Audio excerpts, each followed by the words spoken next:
What's going on, guys? Tyson the Trainer back with another episode of Sports Talk. And today I would like to talk to you guys about, the different types of sports and how they can kind of apply to what we would do differently in regards to nutrition advice, I guess. Because at the end of the day, there are a lot of different sports out there, and all different sports require, sometimes more high intensity stuff, sometimes more low intensity stuff. But usually they actually seem to always kind of have a mix of both, okay? So when you think about cycling, for example, there are going to be times where you're doing, pushing it a little bit harder on the cycling when you're going to be doing uphill cycling or sprints or things like that.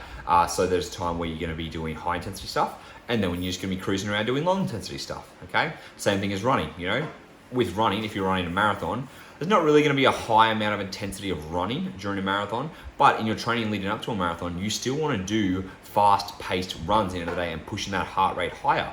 Because, high intensity effort and medium or low intensity effort all have their place in a training regime, okay? And even though I've kind of just given two examples of endurance, take the same thing as boxing, all right? Boxing, bang, bang, bang, you're hitting the bag, you're doing whatever you need to do, your heart rate's going high, you're increasing that, what am I trying to think of here? Not even the heart rate, but the amount of energy that is expended in a higher intensity zone, that an aerobic zone, I guess you would say. But then you're going to bring it back down between those rest periods, and the heart rate's going to come back down.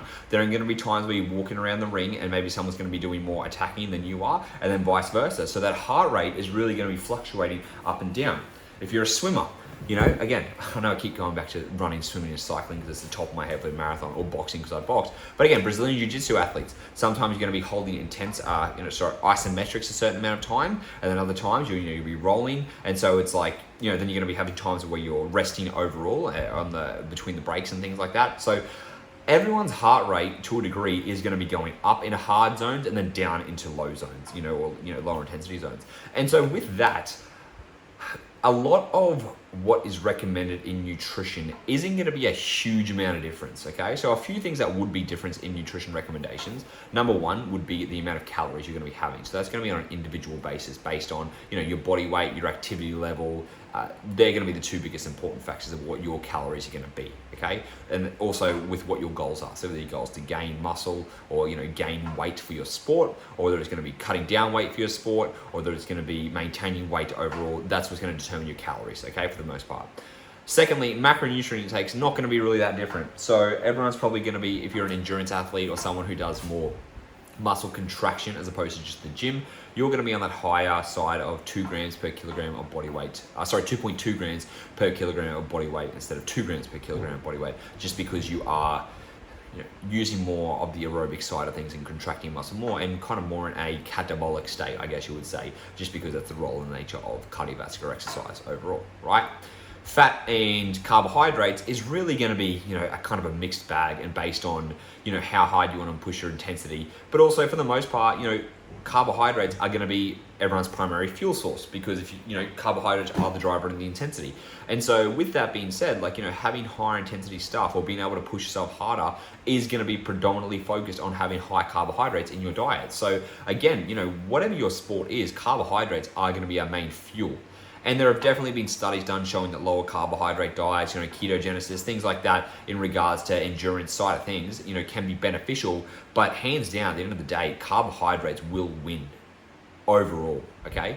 And we want to build metabolic flexibility so we can use fats as a fuel source and use carbohydrates as a fuel source when needed. But, when push comes to shove, when intensity is up there, and when you are really trying to push it hard, carbohydrates is going to outperform fats every fucking day of the week, okay? Why? Because it gets faster, it regenerates ATP faster at the end of the day, and we can pull more muscle glycogen, or not more muscle glycogen, sorry. We have more fuel from fat, but it takes a longer time to turn over, and we cannot push. As our intensity increases, our demand for carbohydrates increases because of the way that the cycles work in the body in regarding to generate ATP. And we cannot regenerate ATP as fast using fats as we can as carbohydrates. It just doesn't happen. So you're never going to be able to push that intensity with a lower carbohydrate or either in keto diet, Even though we go into gluconeogenesis is what I'm trying to think of. When we, change and, have ketone bodies as our fuel source, you're not going to be able to produce the carbohydrates you need because you don't have carbohydrates. You may be using technically using fatty acids and glycerol, through gluconeogenesis, and using, I guess, fat as a fuel source for your primary thing in ketone bodies, but they do not produce the same amount of intensity, and that's why it'll never win.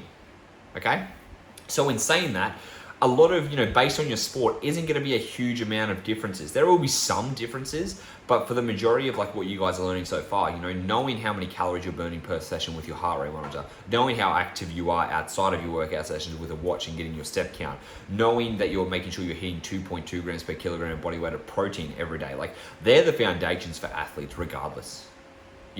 Avoiding REDS, relative energy deficiency syndrome, is going to be important for all athletes overall again. So fueling enough and getting in that optimal energy availability. These are just principles for any athlete regardless, Things that may change would be the type of event you're doing, okay? So if you are someone who is, let's say you are, again, I'm going to give you an example of, you're trying to make a weight class for Brazilian Jiu-Jitsu. Well, then you're not going to cut the same that you would cut for a runner, because Brazilian Jiu-Jitsu are usually going to weigh in within 24 hours of their session, and within that 24 hours, they are going to water cut before that, and then they're going to replenish that water and even more, so they can use that weight to their advantage the next day. So it's basically getting as many calories as you can. But you don't do that type of thing when it comes to endurance running, or you don't do that thing when you come to swimming, because, eating that much food, or again, a lighter swimmer is going to be better at the end of the day because speed kills. And so with that side of things though, we don't change a lot of different nutrition recommendations based on your sport, because there's still an overarching principle of calories in. And then what we do is we, kind of alternate between fats and carbohydrates based on your intensity, okay? Should everyone be doing fasted training in the morning at some point? Absolutely. I personally think so, because it teaches you, metabolic flexibility. It also allows your body to start using fat as a fuel source, because you use at a lower intensity level. And when you use fat as a fuel source, you're preserving muscle glycogen at the end of the day. And when you preserve muscle glycogen, it gives you that point for when it's time to push hard, you can dip into those glycogen stores, And even though you're preserving muscle glycogen, you still be using some muscle glycogen when you contract muscle, because you're contracting muscle, and glycogen comes out of that regardless. So you're using glycogen, but it's not as often or as much as if you were at a higher intensity. So the higher the intensity, the more muscle glycogen you use. So when we use lower intensity training for anyone, because lower intensity should be, regardless of, especially for any type of endurance athlete, low intensity training is going to be the most important thing for you, because a majority of that allows you to recover more. Like I said, it allows you to train more often, allows you to reduce your amount of injuries, all those things. I'm just thinking, and in saying that, like with all those things coming into play, fat will predominantly be a fuel source for you. But again, carbohydrates will still be used, and that's why we have a high carbohydrate diet. And a high carbohydrate diet isn't just because, carbohydrates do so much for our body. They're they're proteins, or muscle sparing, I guess you would say. They help with the recovery, they reduce stress, they do so many different things that fats really can't do, because, basically there's only a certain amount of things that fat does in the body before it's just stored as adipose tissue or used as fuel. But with carbohydrates, there's so many different things that carbohydrates can do in the body. So they're stored as muscle glycogen. They can be also, there's a little bit in blood glucose, there's liver glycogen. It's used to decrease stress. It's used as a primary energy source. So glucose is actually the primary energy source, not fat as a fuel source. And so all these things kind of come into play. And so when we look at someone as an athlete, when someone comes to me, whether again, they're an endurance athlete, they're a weight-based athlete, as in weight training, powerlifting. I don't know why I've been yawning on these videos. Weight training, powerlifting, Olympic lifting, all those type of things. There's not going to be a huge amount of differences between everyone. There will be different type of training modalities that we'd be looking at. If again, you wouldn't be doing fasted weight training sessions or anything like that. And we'd also be looking more at the heart rate side of things when you are someone who is an actual athlete, a field athlete, a sport athlete, or an endurance athlete overall. We'd be looking at those side of things to make sure, what is your actual calorie burn versus Olympic weightlifting and powerlifting and stuff like that. You don't use a lot of energy when you're doing those type of things. A lot of long rest intervals, a lot of, 1 to 3 rep movements overall. So it's like, there are different things we can look between in nutrients, but what I'm trying to say overall is we still have fundamental principles, and the same things that's applied to general population also come into just overall sports performance. So the most important thing, like I said, total calorie intake, protein intake, making sure we're getting our nutrients in from fruits, veggies, fiber, multigrain, whole grain, dairy, calcium, which is, I meant to say calcium intake. Making sure we're getting all those things on a daily basis to help us function at our best. And like the differences, I do apologize. The differences, and I'm not cutting that out either, by the way. The differences between all these things is energy expenditure, the amount of carbohydrates you're going to have, and timing. So basically total type and timing is going to be the biggest differences between that. But like, again, there's not a huge amount of differences between people. Everyone's mostly going to need a vitamin D supplement for the most part. Everyone's probably going to need, maybe some greens powders if they're not getting enough veggies in the day.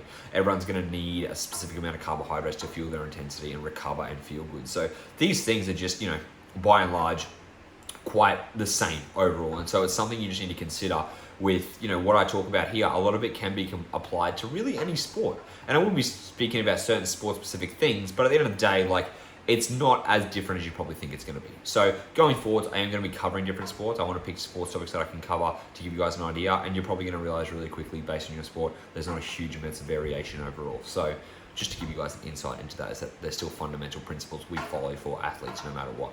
So that is the video. I hope it was helpful. If you guys have any questions, you know where to find me on Instagram @CharlestonTraining with 2 R's. And until next time, speak to you guys then.